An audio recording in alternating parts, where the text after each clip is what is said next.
you can see your resilience when like you're facing setbacks like this. It made me understand that I actually love the game, and first of all, I'm passionate by it. And when you love something, then you keep working for it. This is called perseverance.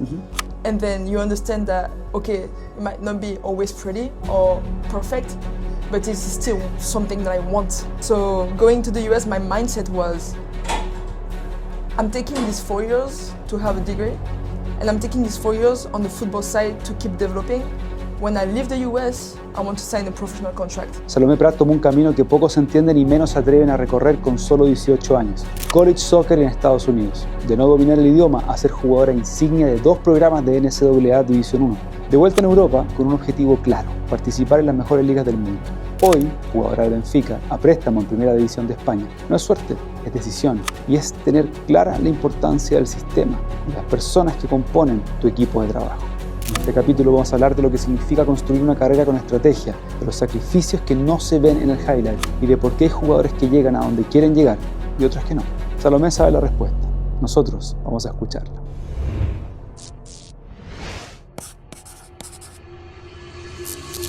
Salome Prat, thank you for being here. You're a former student athlete. You're now playing professionally. You've been in Champions League team Benfica, and now you're on loan at La Liga.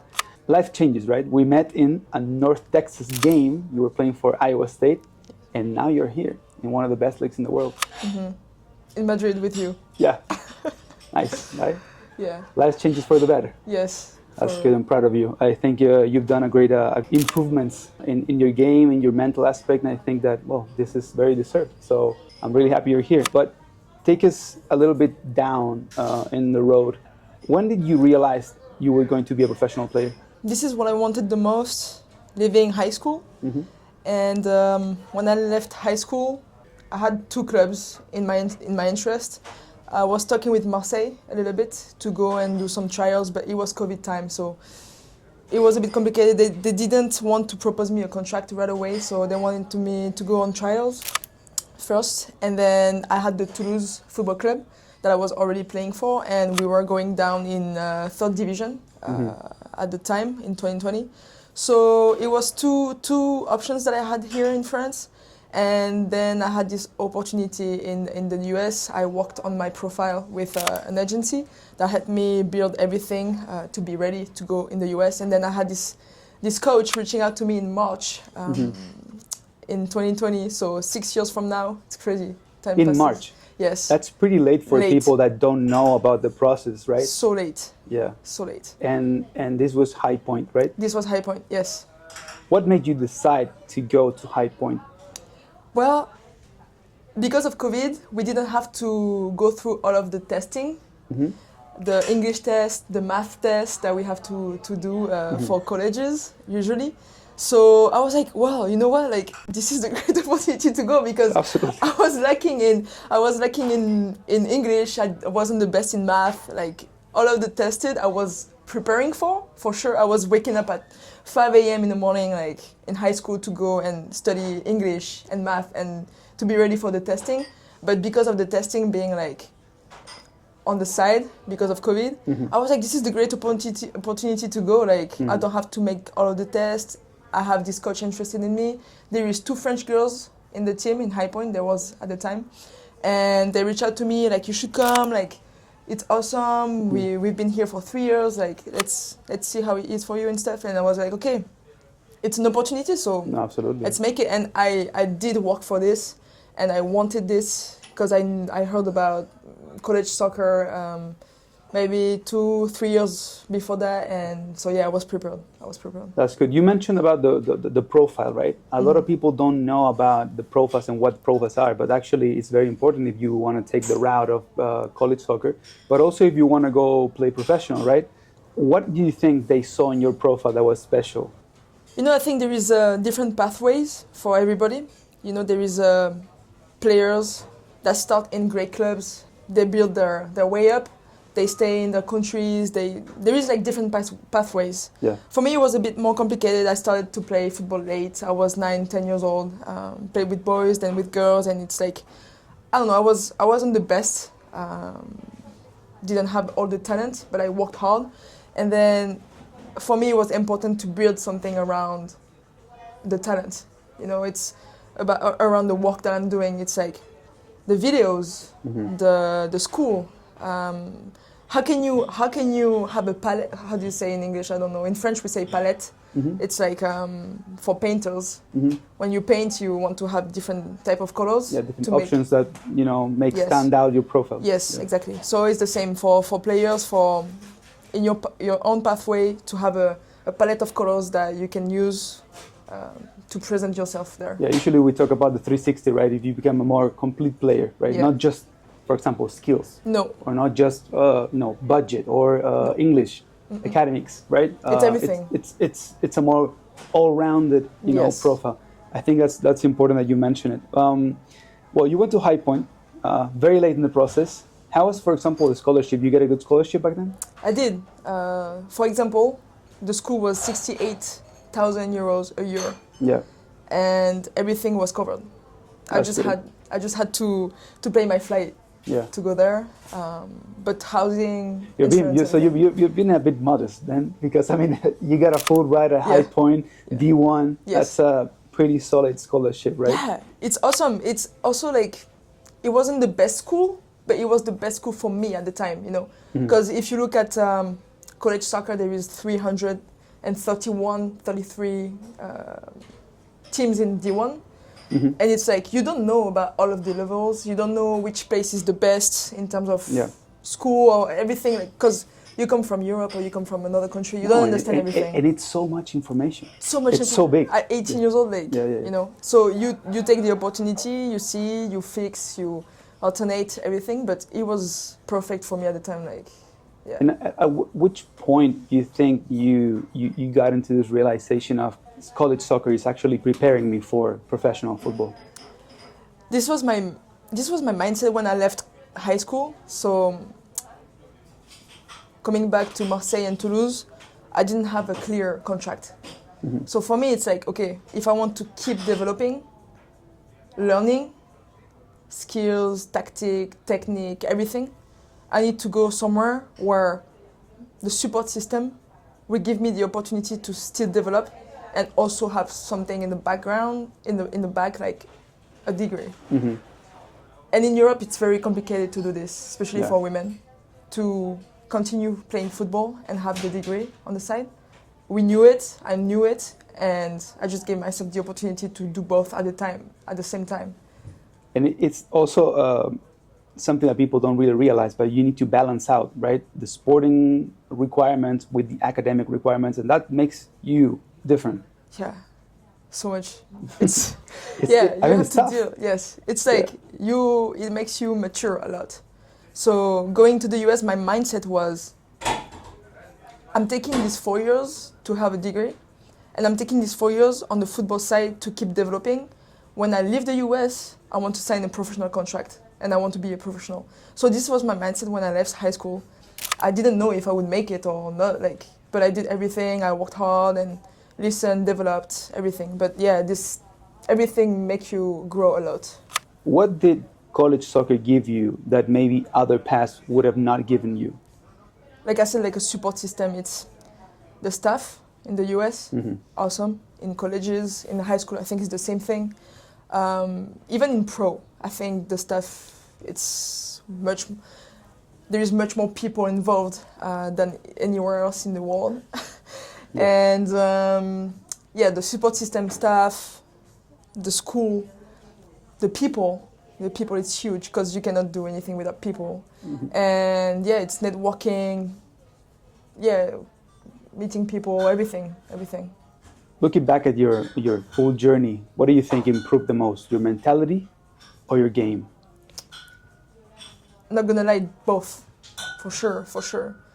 If you grow, you cannot grow just one direction. You always grow in so many ways, My mindset grew a lot because I was open to new culture, new mindset, new way of thinking, of seeing things, and it's awesome.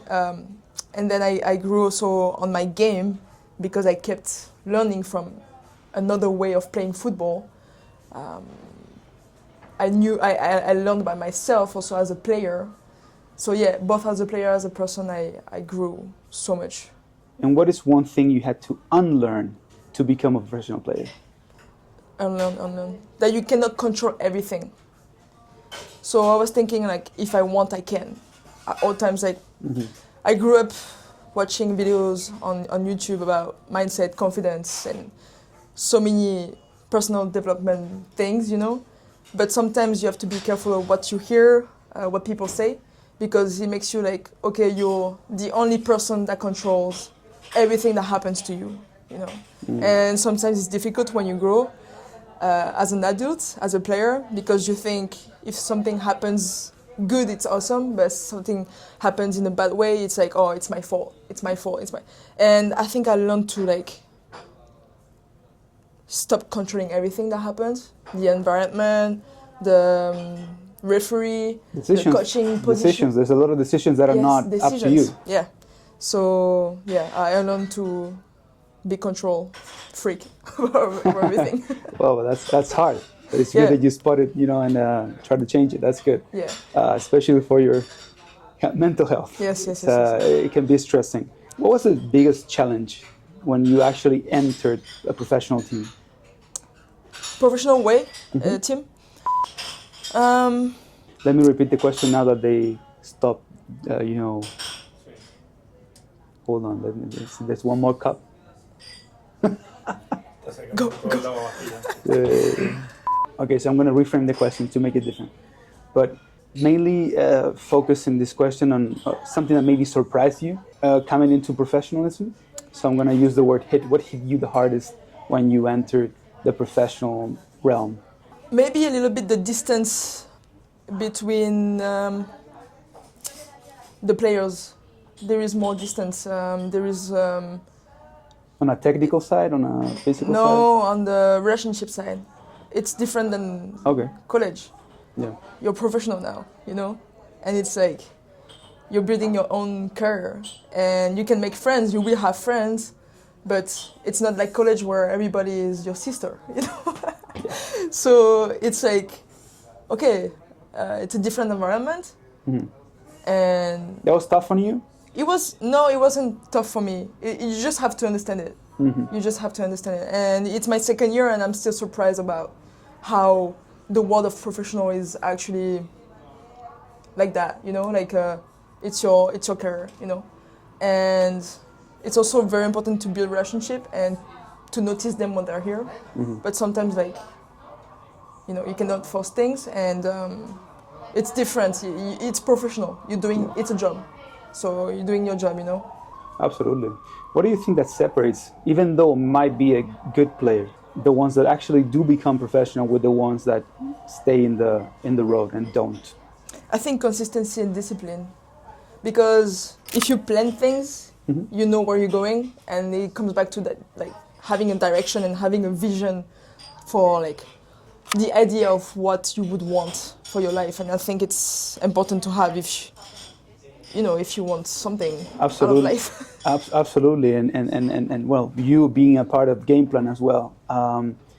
What do you think about systems? How does having a system for a player changes their pathway? It's about prediction.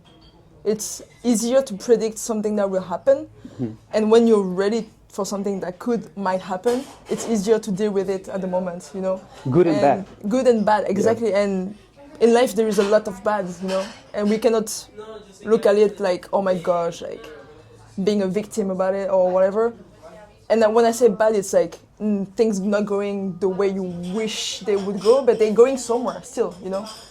You always have to see the good side even in the bad, and having a plan, having a system builds this prediction sphere where, okay, if, then that, you know, if, then that. A lot of people think that working hard is more important than having clarity. Would you say it's the other way around? Yeah, for sure. Having clarity is easier to deal, once again, with the unexpected. Working hard, sometimes you can just close the vision, or it narrows the vision. You might make the same mistake over and over. Yeah. Exactly, and we get away from efficiency, which is not interesting. And sometimes it's part of the process. sometimes people get drowned or they get in their own head and they keep doing the same thing over and over, even if it doesn't work, or even if it works but they don't go somewhere with it. Like, having direction and vision is very important. No, and then if you put hard work on top of it, that's perfect, right? Yes, exactly. That's great. Let's do something different. Let's do some quick questions. Yeah. First thing that comes in mind. Talent or discipline? Discipline. Process or results? Process. Comfort zone or pressure? Pressure. Natural ability or daily habits? Daily habits. Yeah. Why? Natural ability, it's good.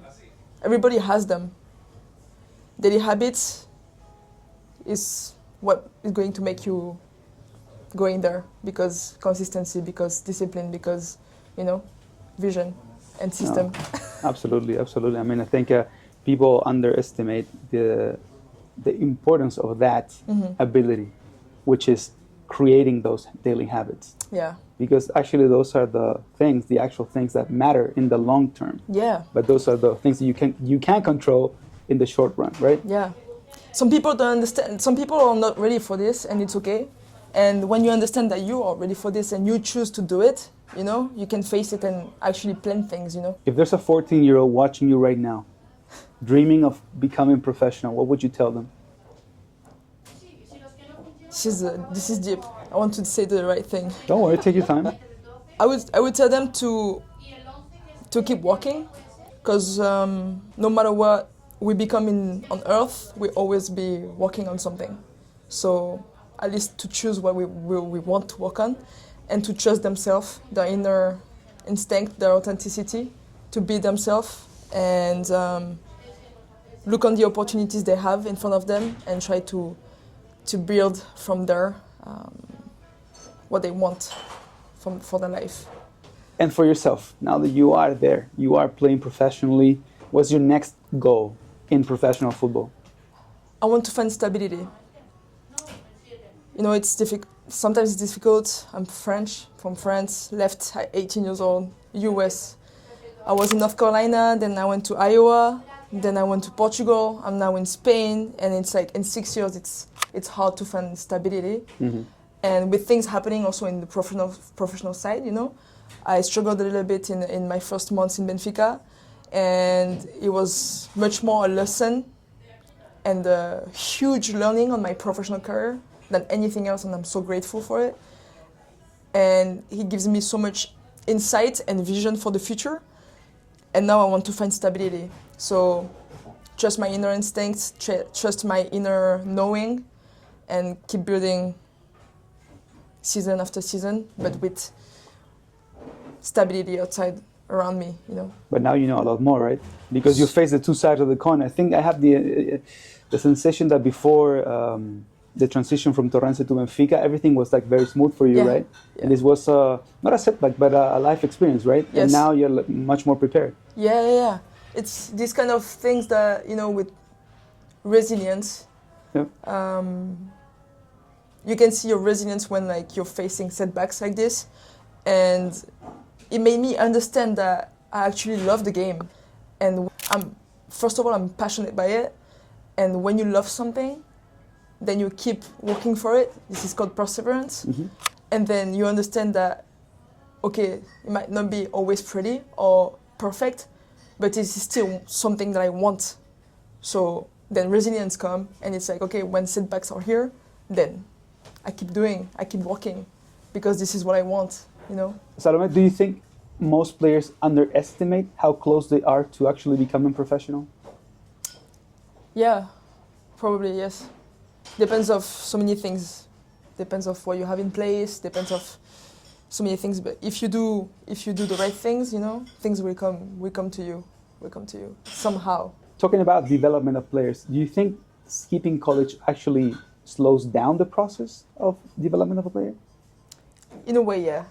I think college soccer is a great tool to use, to go to develop on the personal plan and on the playing plan. So, and there is so much visibility there. You know, you play games and you're on TV on ESPN, you know, in the US. It doesn't happen that much in Europe. It's hard to find women's football games, league games and stuff. So you have this visibility. You have every session recorded from you're 18 years old to 22 years old, and you have so much material when you leave from what you've built for 4 years that, yeah, like, it's a huge development tool to use, I think. No, especially at that age, right? 18-year-olds, 20-year-olds, you're getting that exposure and playing against players that you know that will turn professional. Yeah. Right? Yeah. Some programs like are meant to be professionals. Yeah.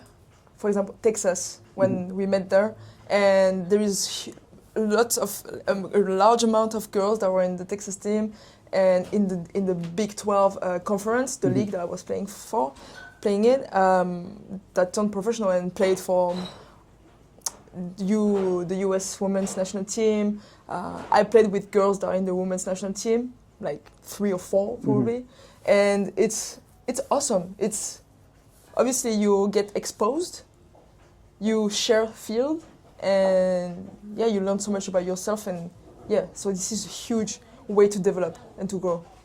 How much you like your experience in the summer league in the US? I loved it. I think I should have done it more, to be honest. I just did it once. But it was a great way to keep playing because, you know, the way seasons are formed in the US, we don't play league games from December to May. Yeah. And then May, you're in vacation. Yeah. So you have friendly games, but then you'll have vacation for 2 months and come back in August, and it's a hard pre-season, but it's a great opportunity to have 2 months, June, July, to play somewhere. And I met so many people. I went from Iowa, I went to California, for example, and it's awesome. For 2 months, I stayed there with a great family that was taking care of everything and bringing me to the training. We went grocery shopping on Fridays, and the American culture is awesome. Like, you find like extraordinary people. So yeah. They're very open for networking and welcoming you, right? Yeah, it's awesome. Like I said, on the personal plan and the professional plan, it's awesome to build connections, to have these people around you when you grow, have this social connection. It's the best about everything in life. It's people, you know, and to be able to meet that many people and to keep the relationship going, it's awesome. If talent was enough, do you think you'll be where you are today? No. No, That's an honest answer. Yes. No, I come from like far away. No, you know, I worked hard and I had a little bit of talent, and yeah, so working is part of my success as it is right now, for sure. Do you think players focus too much on performance and not as much as they should on daily habits? Yeah. You know, at some point you understand that it's not a question of results. It's not a question of result anymore. You cannot control the results.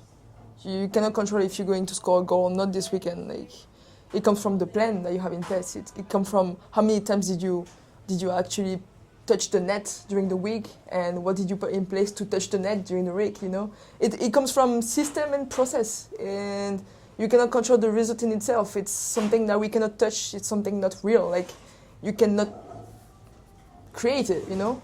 But what you can create is actually the actions that bring you there, you know? And that's how also I learned to back off from control, because performance is not about control. Performance is about enjoyment. We're all little kids, you know, we're still playing football. It's a game. So to come back to the essential and trust your process, yeah. So in that sense, what's more dangerous, the lack of talent or the lack of system? Lack of system, for sure. If you have, like we said, you have talent, obviously Messi, great example, but it's about your own pathway. It's about what you need, you know. You cannot look, with social media, especially as of today, we look a lot on our neighbor, what they do, what they don't do, and what they have.